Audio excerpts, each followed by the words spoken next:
بسم اللہ الرحمن الرحیم۔ شروع کرتا ہوں اللہ تعالیٰ کے نام کے ساتھ جو بڑا مہربان نہایت رحم کرنے والا ہے۔ حضرت ابو ہریرہ رضی اللہ عنہ سے روایت ہے کہ نبی اکرم صلی اللہ علیہ وآلہ وسلم نے فرمایا، جب زمانہ قریب ہو جائے گا تو مومن کا خواب جھوٹا نہ ہوگا، اور ان میں سب سے زیادہ سچا خواب اسی کا ہوگا جو ان میں گفتگو میں سب سے سچا ہوگا۔ خواب تین طرح کے ہوتے ہیں۔ بہتر اور اچھے خواب اللہ کی جانب سے خوشخبری ہوتے ہیں، اور کچھ خواب شیطان کی طرف سے تکلیف و رنج کا باعث ہوتے ہیں، اور کچھ خواب آدمی کے دل کے خیالات ہوتے ہیں۔ لہٰذا جب تم میں سے کوئی خواب میں ناپسندیدہ بات دیکھے تو چاہیے کہ اٹھ کر نماز پڑھ لے اور اسے لوگوں سے بیان نہ کرے۔ فرمایا، میں قید یعنی پیر میں بیڑی پہننے کو خواب میں پسند کرتا ہوں، اور غل یعنی گردن میں توق کو ناپسند کرتا ہوں، اور قید یعنی پیر میں بیڑی ہونے کا مطلب دین میں ثابت قدم ہونا ہے۔ ابو داؤد کہتے ہیں، جب زمانہ قریب ہو جائے گا کا مطلب یہ ہے کہ جب رات اور دن قریب قریب یعنی برابر ہو جائیں۔ حضرت ابو قتادہ رضی اللہ عنہ کہتے ہیں کہ میں نے رسول اللہ صلی اللہ علیہ وآلہ وسلم کو فرماتے سنا، خواب اللہ کی طرف سے ہوتے ہیں اور برے خیالات شیطان کی طرف سے۔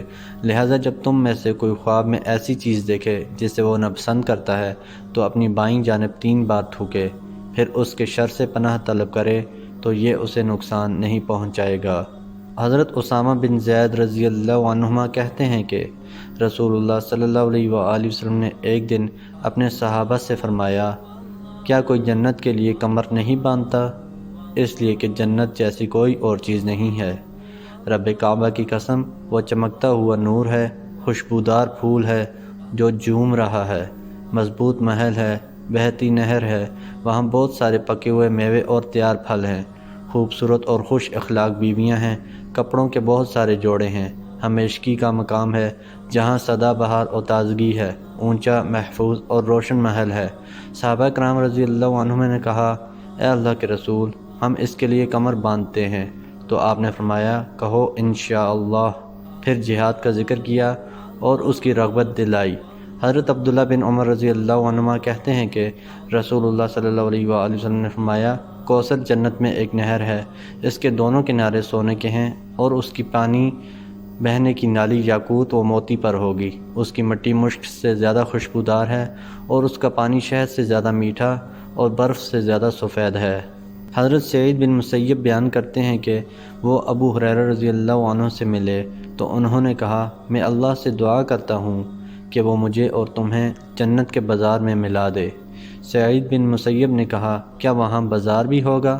فرمایا، ہاں، مجھے رسول اللہ صلی اللہ علیہ وآلہ وسلم نے بتایا ہے کہ اہل جنت جب جنت میں داخل ہوں گے تو ان کے مراتب اعمال کے مطابق ان کو جگہ ملے گی، پھر ان کو دنیا کے دنوں میں سے جمعے کے دن کے برابر اجازت دی جائے گی، وہ اللہ عز و جل کی زیارت کریں گے، اللہ تعالیٰ ان کے لیے اپنا عرش ظاہر کرے گا، اور ان کے سامنے جنت کے باغات میں سے ایک باغ میں جلوہ افروز ہوگا، ان کے لیے ممبر رکھے جائیں گے، نور کے ممبر، موتی کے ممبر، یاقوت کے ممبر، زبرجد کے ممبر، سونے اور چاندی کے ممبر، اور ان میں سے کم تر درجے والا، حالانکہ ان میں کم تر کوئی نہ ہوگا، مشک و کافور کے ٹیلوں پر بیٹھے گا، اور ان کو یہ خیال نہ ہوگا کہ کرسیوں والے ان سے زیادہ اچھی جگہ بیٹھے ہیں۔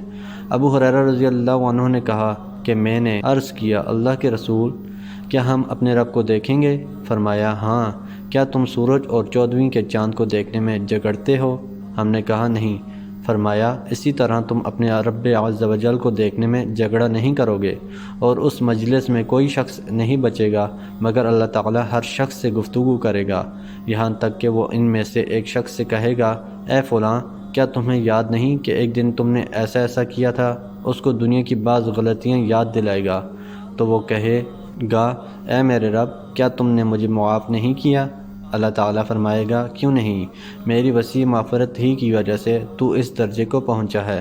وہ سب اسی حالت میں ہوں گے کہ ان کو اوپر سے ایک بادل ڈھانپ لے گا اور ایسی خوشبو برسائے گا جو انہوں نے کبھی نہ سونگھی ہوگی، پھر فرمائے گا، اب اٹھو اور جو کچھ تمہاری مہمان نوازی کے لیے میں نے تیار کیا ہے اس میں سے جو چاہو لے لو۔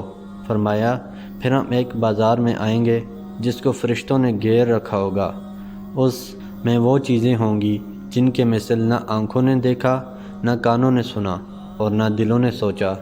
فرمایا ہم جو چاہیں گے ہمارے لیے پیش کر دیا جائے گا، اس میں کسی چیز کی خرید و فروخت نہ ہوگی۔ اس بازار میں اہل جنت ایک دوسرے سے ملیں گے، ایک اونچے مرتبے والا شخص آگے بڑھے گا اور اپنے سے نیچے درجے والے سے ملے گا، حالانکہ ان میں کوئی کم درجے کا نہ ہوگا۔ وہ اس کے لباس کو دیکھ کر مرغوب ہوگا، لیکن یہ دوسرا شخص اپنی گفتگو پوری نہ کر پائے گا کہ اس پر اس سے بہتر لباس آ جائے گا۔ ایسا اس لیے ہے کہ جنت میں کسی کو کسی چیز کا غم نہ رہے۔ حضرت ابو ہریرہ رضی اللہ عنہ فرماتے ہیں، پھر ہم اپنے گھروں کو لوٹیں گے تو ہماری بیویاں ہم سے ملیں گی اور خوش آمدید کہیں گی اور کہیں گی کہ تم آ گئے، اور تمہاری خوبصورتی اور خوشبو اس سے کہیں زیادہ عمدہ ہے جس میں تم ہمیں چھوڑ کر گئے تھے۔ تو ہم کہیں گے آج ہم اپنے رب کے پاس بیٹھے اور یہ ضروری تھا کہ ہم اسی حال میں لوٹتے۔ محترم دوستو، اللہ تعالیٰ سے دعا ہے اللہ تعالیٰ ہمیں ان حدیث پر عمل کرنے کی توفیق عطا فرمائیں۔ اللہ تعالیٰ سے دعا ہے اللہ تعالیٰ ہم سب کو اپنی رحمت سے جنت الفردوس میں اعلیٰ مقام عطا فرمائے، آمین۔ جزاکم اللہ خیراً کثیرا، والسلام علیکم ورحمۃ اللہ وبرکاتہ۔